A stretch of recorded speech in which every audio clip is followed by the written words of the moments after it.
पीछे कुछ क्वेश्चन दे रखे हैं, इसके लिए करा रहा हूं। If a function which can be represented, if a function which can be represented by a single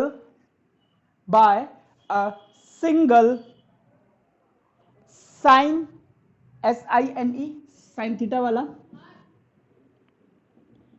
sign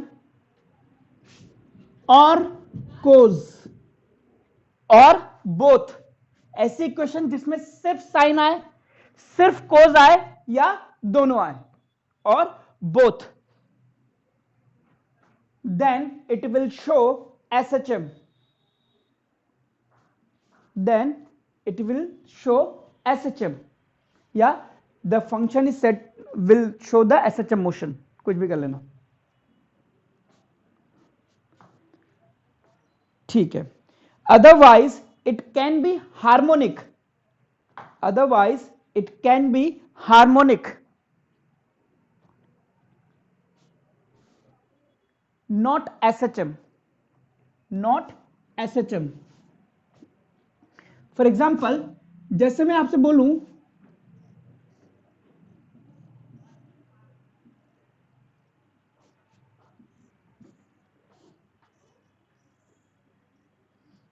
graph number ABC कौन सा SHM को रिप्रेजेंट करता है? ये वाला, क्योंकि साइन का फंक्शन है, ये साइन स्क्वायर का ग्राफ है और ये अलग है ग्राफ, तो ये आपके पास SHM को रिप्रेजेंट करेगा, ये SHM को रिप्रेजेंट नहीं करेगा, ये भी SHM को रिप्रेजेंट नहीं करेगा, पहली बात। बट यहां पर वैल्यूज बार बार पर्टिकुलर इंटरवल में रिपीट हो रही है और इसमें भी रिपीट हो रही है, तो ये हार्मोनिक तो होगा, यानी कि पीरियडिक। ये भी कैसा होगा? पीरियोडिक। ये भी कैसा होगा? पीरियोडिक। बट SHM होने के लिए साइन का या कोसाइन का फंक्शन होना चाहिए, लिख लीजिए।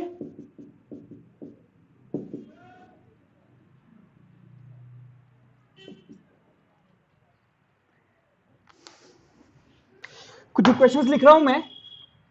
y is equal to a sine omega T plus cos omega T, y is equal to a sine omega T plus cos square omega T omega T. लिखते चलिए इनको। e की power -4 y is equal to a log omega T a cos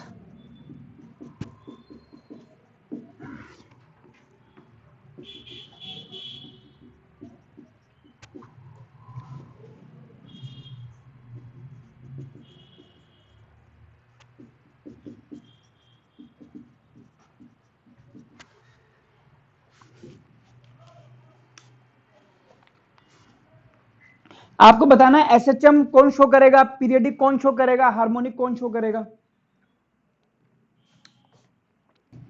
पहले वाले में sign आ रहा है या कोस आ रहा है, ये SHM शो करेगा।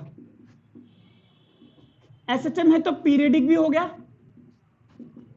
हार्मोनिक। हार्मोनिक कौन होता है? जो अपनी वैल्यू को रिपीट करता है, यानी कि पीरियडिक एक तरह का हार्मोनिक हो सकता है। इसमें साइन आ रहा है बट ये स्क्वायर आ गया, जिसकी वजह से ये SHM शो नहीं करेगा, बट बार बार अपनी वैल्यू को रिपीट करेगा, तो ये पीरियडिक हो सकता है, कोई दिक्कत नहीं है। हार्मोनिक भी रहेगा। ये SHM शो कर ही नहीं सकता। जैसे जैसे इसकी E की वैल्यू जो रखोगे तो ये कांस्टेंट हो गया। E की वैल्यू 2.7 होती है, 2. ये तो कांस्टेंट हो गया, यानी कि ये ना SHM शो करेगा ना ये पीरियडिक मोशन होगा, हार्मोनिक भी नहीं हो सकता। टाइम के साथ साथ इसकी वैल्यू बढ़ती जाएगी, log 1, log 2, log 3, log 4 बढ़ती जाएगी, रिपीट नहीं करेगा। तो ना ये SHM हुआ, ना पीरियडिक, ना हार्मोनिक। कॉस का फंक्शन है, cos omega T plus phi का फंक्शन है, तो ये SHM शो करेगा।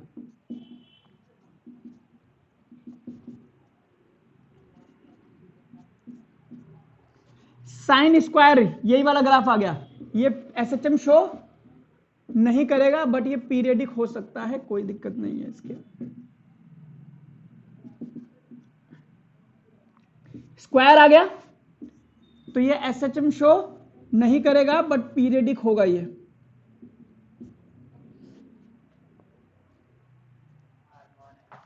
हार्मोनिक भी होगा, क्यों नहीं होगा?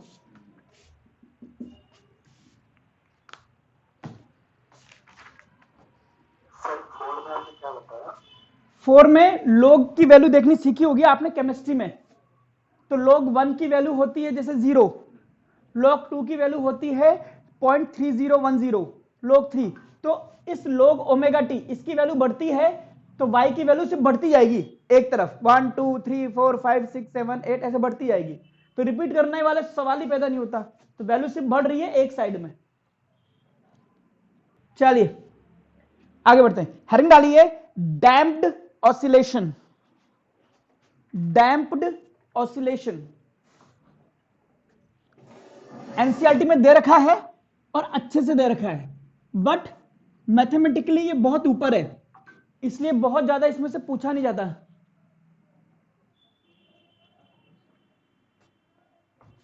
ठीक है, तो मैं आपको पढ़ा दूंगा, ऐसी कोई दिक्कत नहीं है, बट बहुत ज्यादा इसके एग्जाम में तो नहीं आएगा क्वेश्चन। आप सोचो 11th के फाइनल एग्जाम में कोई क्वेश्चन मिलेगा तो नहीं मिलेगा। इवन नीट का जो एग्जाम होता है उसमें भी यहां से क्वेश्चन नहीं दिया जाता। मेंस का जो एग्जाम होगा उसमें भी 3 साल में एक बार कभी कोई दे दिया क्वेश्चन तो दे दिया, नहीं तो फिर वहां भी नहीं देता है। ठीक है, बट कुछ चीजें मैं आपको पहले बता देता हूं, है ना, है ना। देखो,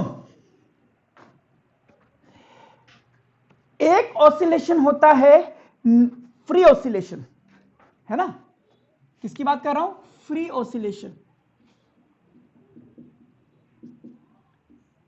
सपोज करो आपने पेंडुलम को लिया और इसको ऐसे करके छोड़ दिया, ये ऐसे कर रहा है, ये करता जाएगा ऐसे, कोई दिक्कत नहीं, इसको हम बोलते हैं free oscillation.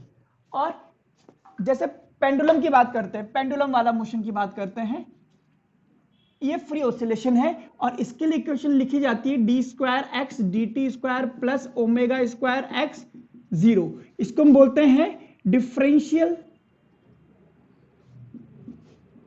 Equation of SHM, या यूं कहें स्टैंडर्ड इक्वेशन ऑफ एसएचएम। जो भी पार्टिकल है वो उसका जो इक्वेशन बनेगी मोशन की, वो अगर इस फॉर्म में है तो वो 100% ऑसिलेशन करेगा। इस केस में हम ओमेगा को हम बोलते हैं इसकी नेचुरल फ्रीक्वेंसी। और जब आप इसको सॉल्व करते हैं,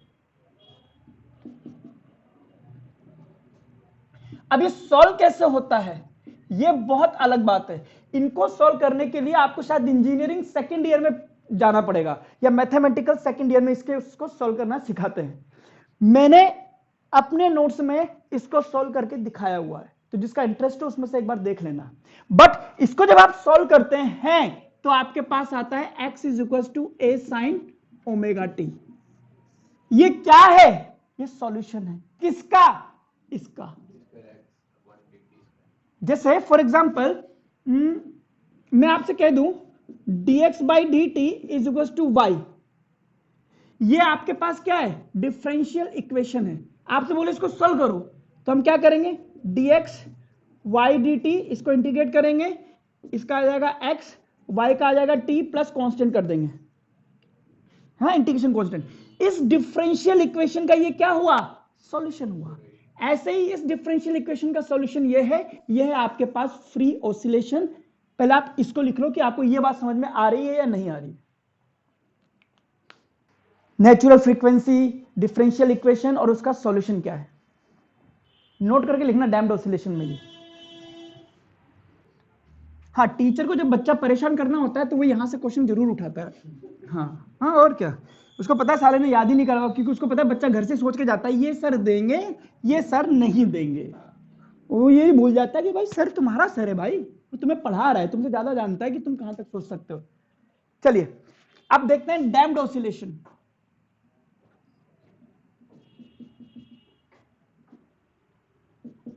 जरा सोचो रियलिटी क्या है।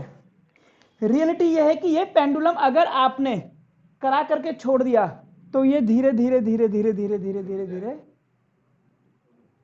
रुक जाता है, जिंदगी भर नहीं होता है। इसको बोलते हैं डैम्प्ड ऑसिलेशन। इसकी वजह क्या है? इसकी वजह एयर रेजिस्टेंस है।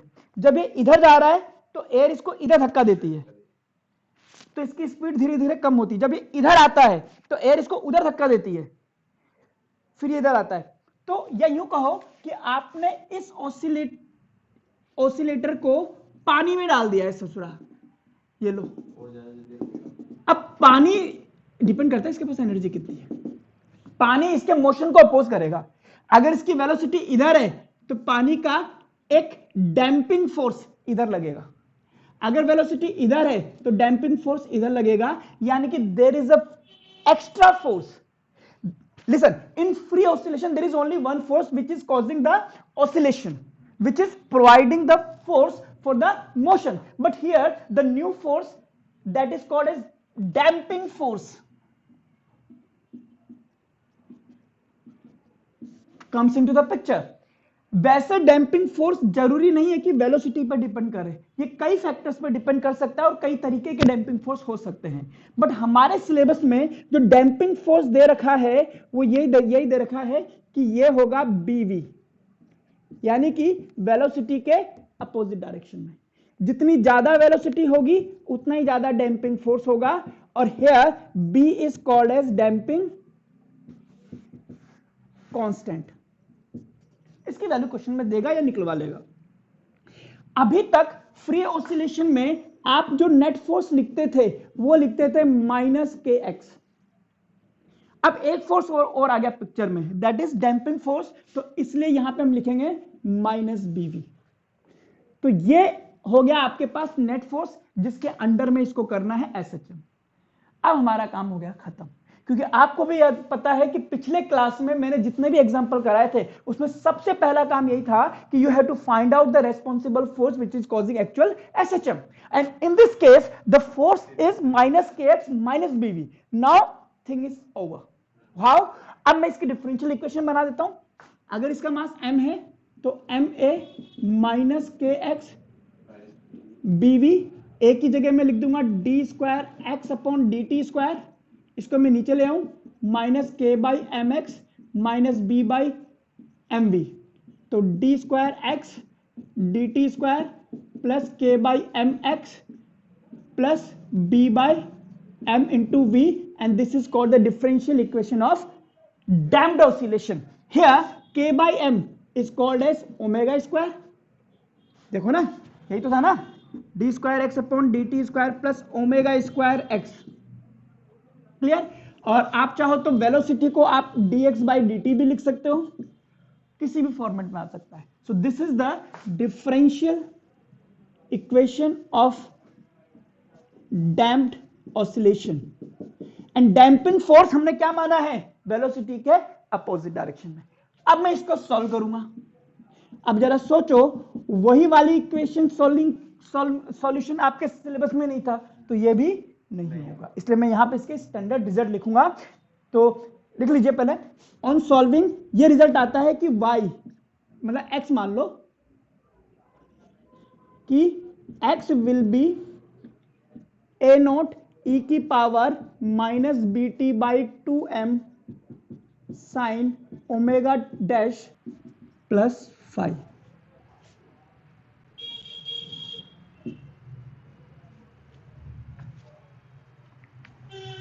अगर को y पसंद आ रहा है आपको तो इस x की जगह y कर दीजिए, ठीक है ना।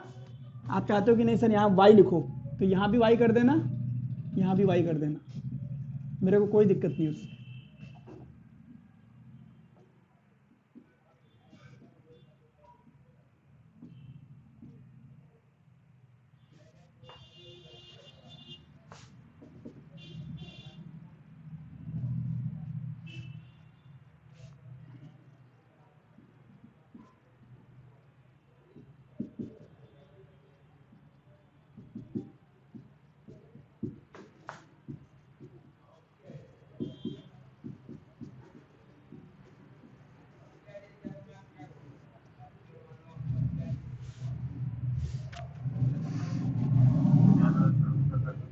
एक सेकंड करता हूं बेटा,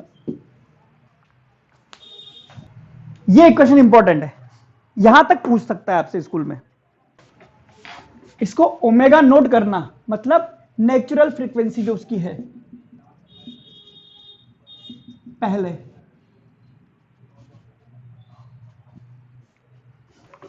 और समझिए, इस पे मैं आऊंगा बाद में।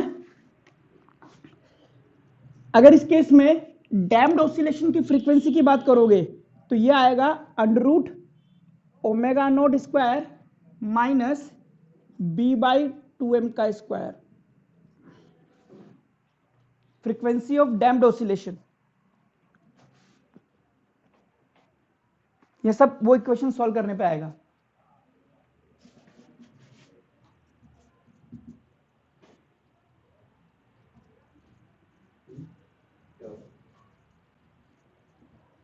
क्या हो गया दिक्कत पता? और अगर आपको इस एसएचएम करने वाले की टोटल एनर्जी चाहिए तो ये आएगा हाफ के ए स्क्वायर। ए क्या है? ए नोट ई की पावर माइनस BT/2m।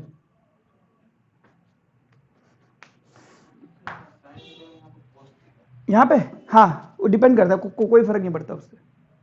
चलिए अब बात करते हैं ग्राफिकल सेक्शन की।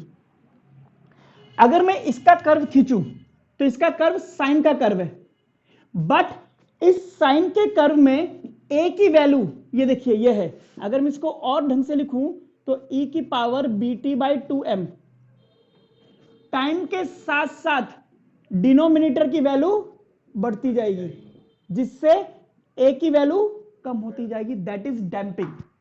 तो अगर मैं इसका कर्व खींचूं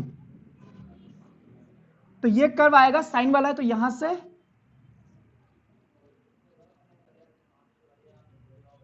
खत्म। डैम्पिंग कैसे होती जा रही है? 0 0 0 होती जा रही है।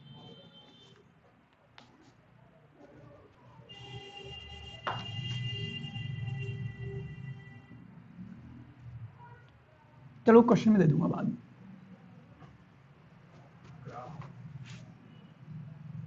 किसका कर्व है? y और t का कर्व है। धीरे धीरे धीरे धीरे ये कम होता जा रहा है, देखिए एम्पलीट्यूड इसका। जल्दी बना ना, मेहंदी छापने लग दो मैं। बहुत धीरे धीरे नहीं, ऐसे करके ऐसे बनता है ना तो बिल्कुल सही कर्व बनता है। और अगर मैं सिर्फ इतने से कर्व की बात करूं, एम्पलीट्यूड की बात करूं, तो ये ऐसा है, हो सकता है ये ऐसा हो सकता है ये ऐसा हो। अगर इस केस में damping constant B1, B2, B3 है, तो अगर डैम्पिंग ज्यादा है तो एम्पलीट्यूड कम होगा, यानी कि B3 will be more than B2 than B1। अगर मैं इसका आगे भी कर्व खींचूं तो देखिए, ये एनसीईआरटी में दे रखा है बेसिकली। अगर मैं डिफरेंट डैम्पिंग कांस्टेंट लगाऊं इसमें, ये हो गया B1,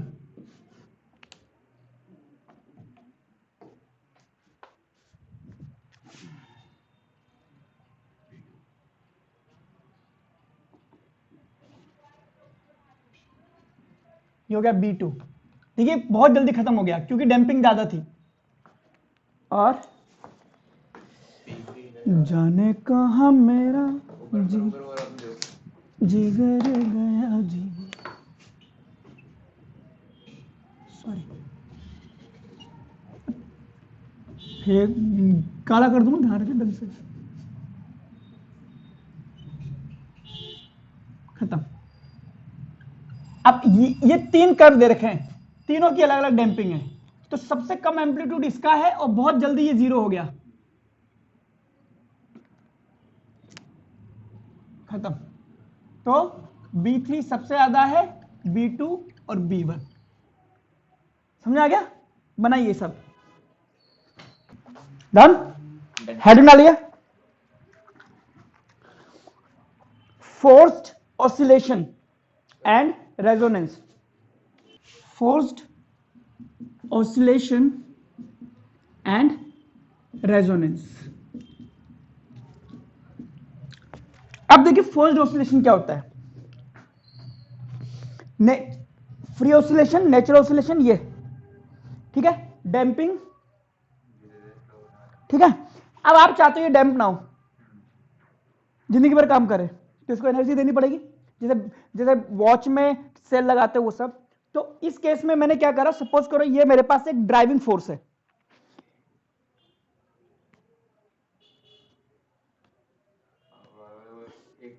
हो रहा है। अब एक चीज नोटिस करो, अगर इसको यहां से यहां तक जाने में 1 सेकंड लगता है, तो इसको भी यहां से यहां तक जाने में 1 सेकंड ही लगना चाहिए, वरना तुम मिसमैच कर दोगे आप, समझ रहे हो। तो ये इस ड्राइविंग फोर्स की जो फ्रीक्वेंसी होती है उससे ऑसिलेशन करता है। अगर ये एसएचएम कर रहा है तो ये भी एसएचएम करेगा, इसकी भी इक्वेशन एसएचएम से दी जाएगी, क्योंकि ये भी बार बार अपनी वैल्यू को रिपीट कर रहा है। अगर इसको साइन और कोस से बताया जाएगा तो इस डैम्पिंग, ये फोर्स जो एक्सटर्नल फोर्स है, इसको भी साइन और कोस से ही बताया जाएगा। तो अब इसकी इक्वेशन देखिए, अगर हम बात करते हैं नेट फोर्स की, फ्री ऑसिलेशन था, तो एक्स से बता दूं वाई से बता दूं, चलो एक्स से बता दूं, वो था माइनस के एक्स, डैम्पिंग था माइनस बीवी। अब आप डैम्पिंग के अगेंस्ट काम कर रहे हो, तो यहां पे एक और फोर्स लगेगा, that is driving force, and this is called driving force. इसकी वैल्यू हो गई F is equal to a sine omega T plus minus 5 भी कर सकते हो इसको। एक सेकेंड, इसका एम्पलीट्यूड नहीं होगा, मैक्सिमम ड्राइविंग फोर्स कितना लग सकता है वो वैल्यू, F नोट कर देना इसको। तो ये हो जाएगा आपके पास net force is equal to minus K X, क्योंकि ये फोर्स है ना तो ये भी फोर्स ही होगा, B V plus F naught sine omega T. अब आपसे बोले इसकी डिफरेंशियल इक्वेशन निकालो, दिक्कत ही नहीं है, इसको एम ए की जगह D square x by D T square plus के एक्स प्लस बी वी, इसको चाहे उधर रहने दो या इधर ले आइए, जो भी आपको करना हो, बट एनसीईआरटी में ये दे रखा है। तो this is called differential equation, इसको आप वही कर सकते हो, differential equation of forced oscillation. अब बताओ जब इसका सॉल्यूशन होगा, इसको कैसे सॉल्व करना है, बट इसको सॉल्व करेंगे तो बहुत भयानक चीजें आएंगी।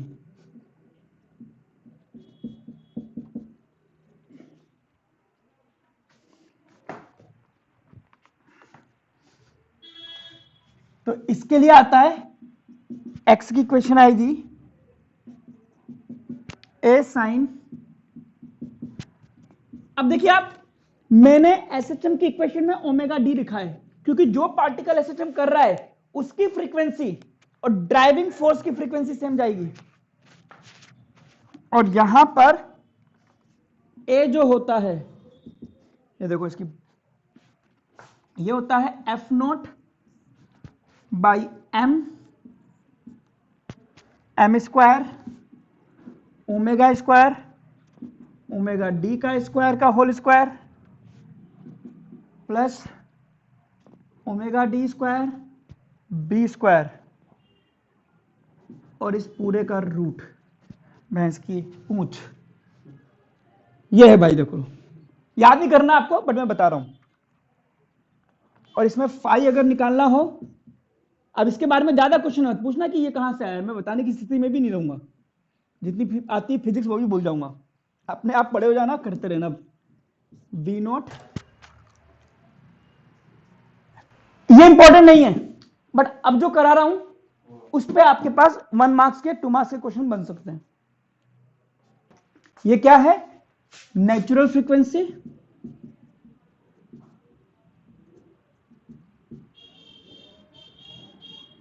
और ये फ्रीक्वेंसी ऑफ ड्राइविंग फोर्स। अगर दिख नहीं रहा तो मैं इसको नीचे कर दूं क्या। आइए केस 1, ये इंपॉर्टेंट रहेंगे आपके लिए, देखना इंस्टेड। हेडिंग क्या है इसकी, 2 केस हैं इसमें। ओए फिर तू शेयर करो। केस 1 है small damping comma driving frequency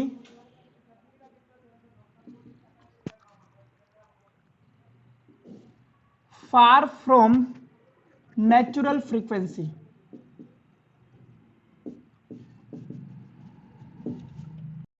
मतलब क्या हो गया, ये जो डिफरेंस है हट साला means omega square minus omega D square is far from omega D square. अब आइए इसको, यानी कि इसकी वैल्यू इससे बहुत ज्यादा है तो इसको आप नेगलेक्ट कर दीजिए। अरे यार एक सेकंड रुकना, यहां पर स्मॉल डैम्पिंग, हाँ ओके। अब आप इसको नेगलेक्ट कर दीजिए तो इस केस में एम्पलीट्यूड आया एफ नॉट अपॉन रूट काट पीट दो M omega square minus omega D square, ठीक है। और इस केस में डैम्पिंग होगी बट कम होगी क्योंकि ड्राइविंग फोर्स आपने लगा रखा है, ठीक है। केस 2 ये आपके पास अच्छी चीज है, देखिए केस 2, अबे उसकी हेडिंग दिखा।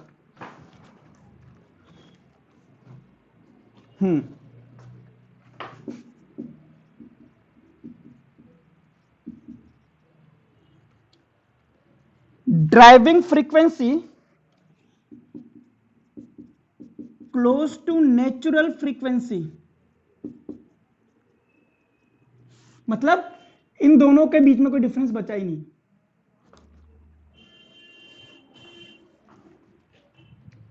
अब इन दोनों के बीच में कोई डिफरेंस ही नहीं बचा है तो ऑलमोस्ट जीरो हो जाएगा ये, इसको नेगलेक्ट करो। अब इस केस में एम्पलीट्यूड क्या आएगा, F naught omega D into B.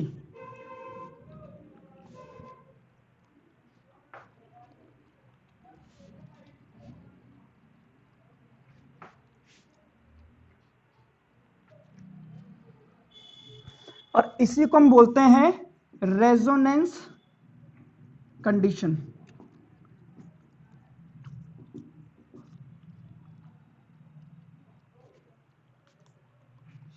इसको मैं अलग से भी बताऊंगा, आइए लिखिए रेजोनेंस। अब रेजोनेंस में एम्पलीट्यूड, आपको याद है मैंने ये कर्व बनाया था यहां पे, ये वाला, फिर इसमें एक और बनाया था, तो मैं सिर्फ इतने सारे पार्ट को बना रहा हूं। तो इसमें एम्पलीट्यूड ज्यादा भी हो सकता है, कम भी हो सकता है और कम भी हो सकता है, डिपेंड करता है डैम्पिंग। अगर डैम्पिंग कांस्टेंट बहुत ज्यादा है तो एम्पलीट्यूड कम हो जाएगा और ये जो पॉइंट है जहां पर एम्पलीट्यूड मैक्सिमम दिख रहा है इसी को हम बोलते हैं रेजोनेंस कंडीशन। क्योंकि जब ये ऑलमोस्ट बराबर हो जाएंगे तो एम्पलीट्यूड आपका कैसा हो जाएगा, मैक्सिमम हो जाएगा।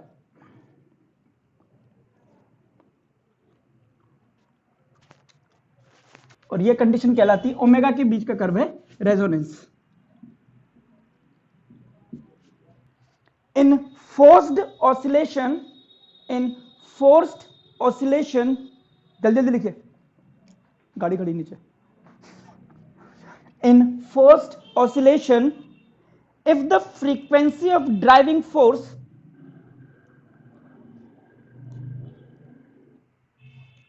और इसका एक एग्जांपल भी है जिसकी मैं वीडियो बना के भेज दूंगा, आ जाएगा कोई छोटे से एग्जांपल। क्वेश्चन है actually, in forced oscillation if the frequency of driving force is equal to the natural frequency of the oscillator, natural frequency of the oscillator is equal to the natural frequency of the oscillator, the amplitude of oscillator become very high.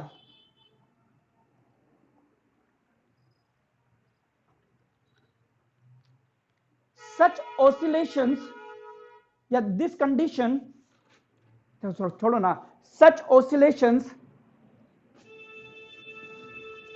are called resonant oscillations. Resonant oscillation. And